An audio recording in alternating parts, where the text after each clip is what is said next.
देखो, अब हम कथा में बैठे हैं तो कथा के कुछ नियम हैं। जब कथा पंडाल में घुसो तो बाहर की संसारिक सारी बातों के झमेले वहीं छोड़ कर आओ। यहां तपस्वी की तरह आओ। किसकी तरह? महात्मा की तरह, एकदम शांति के साथ। क्योंकि ये जो समय है ना, ये भगवान का है। जिसने अगर भगवान को सच्चे दिल से, ईमानदारी से समय दिया होगा, उसका समय ठाकुर जी अच्छा कर देंगे। और जो यहां पर भी आके गड़बड़ी करते हैं, 3 से 4 घंटे मिलेंगे, उसमें भी बगल वाले से बात कर लेंगे, पड़ोसी से ही बात कर लेंगे, तमाम तरह के सारे काम भी देख लेंगे। तो उन पर प्रभु कहते, तू आया तो तन से था लेकिन मन से नहीं था। तो तन से आप जय गोविंदा जय गोपाला करो और मन में सोच रहे हो एक चाय का प्याला मिल जाता तो बड़ा आनंद आता। तो भगवान क्या लिखा गया? आपको क्या लगता है वहां जय गोविंदा जय गोपाला लिखा गया? नहीं, आपके मन में क्या चल रहा है ये देखा गया, और प्रभु उसी का परिणाम देंगे। ऐसा नहीं कि शरीर से किया हुआ कार्य का पुण्य नहीं मिलेगा, मिलेगा यहाँ आने का भी, लेकिन जो मिलना चाहिए वो नहीं मिलेगा। इसलिए मेरी आपसे करवद्ध प्रार्थना है, मन को प्रभु में देंगे, मन को संसार से अब हटा लें।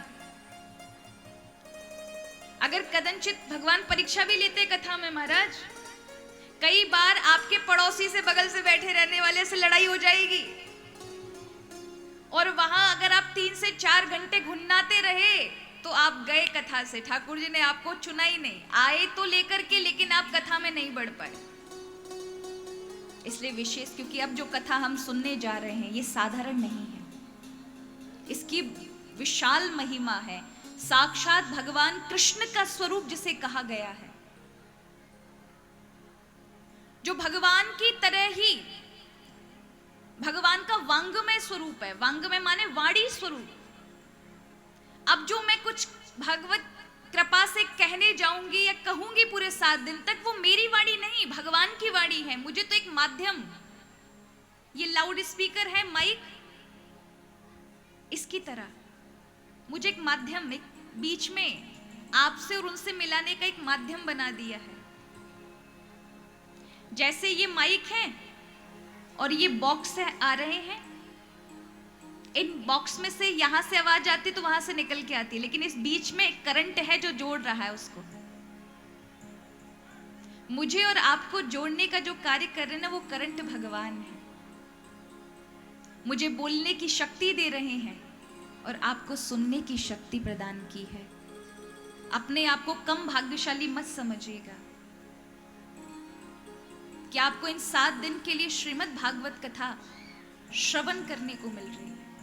यूं तो आप टीवी पर भले ही देख लें, लेकिन अपने ही क्षेत्र में समक्ष बैठकर सुनी हुई कथा का तो महाराज अक्षय पुण्य है। पुण्य नहीं, भगवत कृपा से कथा मिलती है।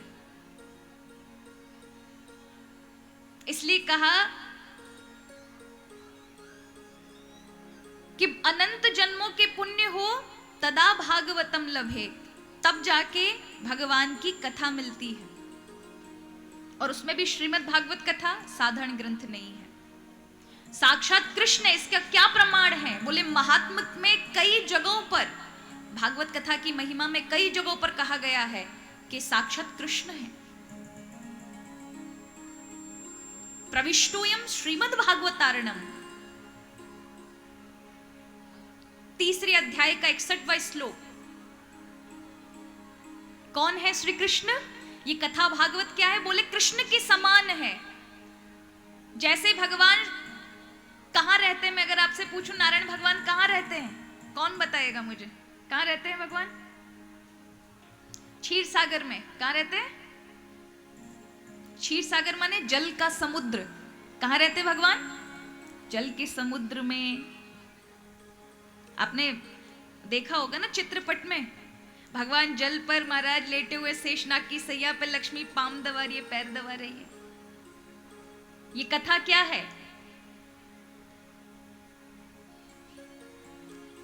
श्रीमद् भागवतारणम। अर्णव कहते हैं समुद्र को, सागर को। ये कथा समुद्र है, जिस समुद्र के हर एक श्लोक के अंदर, हर एक अध्याय में, हर एक स्कंद के अंदर, हर एक पद, हर एक चरण, हर एक अक्षर के अंदर, भागवत के अंदर श्री कृष्ण की ऊर्जा विद्यमान है। जब आप एक श्लोक को भी सुनेंगे तो उसमें भगवान श्री कृष्ण की ऊर्जा विद्यमान है। इसलिए 18 पुराणों में श्रीमद् भागवत कथा को सर्वोपरि रखा गया है।